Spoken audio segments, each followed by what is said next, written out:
Israel Hamas conflict. दोस्तों ये दोनों कंट्री एक दूसरे के इतने कट्टर दुश्मन बन गया है जिससे वर्ल्ड वार आने की संभावनाएं बढ़ गई है। दोनों कंट्री धराधर एक दूसरे पर गोला बारूद बरसा रहे हैं जिससे दोनों देशों की आम जनता काफी ज्यादा डरी और सहमी हुई है। कितने लोग इस इजराइल और हमास कॉन्फ्लिक्ट के कारण मारे गए, कितने लोग इंज्यूर्ड हुए और कितनों ने तो अपने अपने कंट्री छोड़कर दूसरे कंट्री में शिफ्ट हो रहे हैं। और दोस्तों ये युद्ध इतना जल्दी शांत भी नहीं होने वाला है क्योंकि हमास ने जिस ऑपरेशन अल अक्सा स्टॉर्म का ऐलान किया है यह ऑपरेशन इतना खतरनाक है जिससे इजरायली कंट्री की महिला इसके चपेट में आ रही है और ये चीजें इजरायली सरकार को कतई बर्दाश्त नहीं है। 7 अक्टूबर 2023 को हमास ने जिस लेवल पर गोला बारूद के साथ इजराइल पर हमला किया था इसका अंदाजा किसी को भी नहीं था।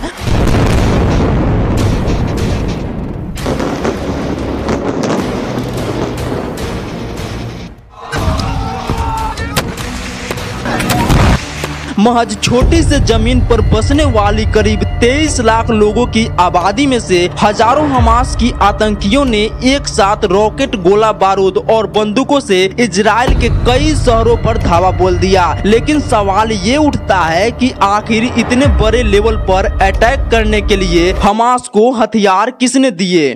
क्योंकि इजराइल 2005 में गाजा से अपनी सेना और सेटलर्स को वापस बुला चुका था और 2006 में गाजा पूरी तरह से हमास के कंट्रोल में चला गया था ताकि हमास ईरान और लेबनान के हिजबुल्लाह जैसे आतंकी संगठनों से हथियार जुटाकर और ताकतवर ना हो जाए। लेकिन इसके बावजूद हमास गोला बारूद का जखीरा जुटाने में सफल हुआ। गाजा के जमीनी बॉर्डर मिस्र और इजराइल से लगते हैं जिस पर सख्ती से नियंत्रण रहता है और गाजा दो तरफ से इजराइल से घिरा हुआ है। उसका कुछ हिस्सा मिस्र से लगता है और उसका पश्चिमी हिस्सा भूमध्य सागर की तरफ है जहां पर इजरायली सेना गाजा के लोगों को समुद्र में करीब 19 किलोमीटर तक आवाजाही करने देती है। लेकिन इसके बावजूद स्मगलर हथियारों को भूमध्य सागर के किनारे तक छोड़ने में सफल हो जाते हैं और इन हथियारों की सप्लाई हमास तक होती है। इजराइल द्वारा समुद्री नियंत्रण के बावजूद आम स्मगलर हमास को हथियार की सप्लाई कर रहे हैं। वहीं दूसरी तरफ गाजा से मिस्र के लिए कई अंडरग्राउंड सुरंगें जाती है जिसका इस्तेमाल हमास हथियारों की सप्लाई के लिए करता है और ये सुरंगें गाजा में हथियारों की स्मगलिंग का सबसे बड़ा नेटवर्क है। हालांकि गाजा और मिस्र के बीच इसका इस्तेमाल खाना, दवा, निर्माण सामग्री और कई तरह की सामान का आवाजाही के लिए होता है, लेकिन ज्यादातर इन सुरंगों की नेटवर्क का इस्तेमाल हमास को हथियारों की सप्लाई में होता है। हालांकि 2013 में मिस्र ने ऐसी कई सुरंग को नष्ट कर दिया था। इससे पहले 2009 में इन सुरंगों में बैरियर लगा दिए गए थे। 2013 और 2014 में मिस्र की सेना ने करीब 1200 सुरंगें नष्ट कर दी थी।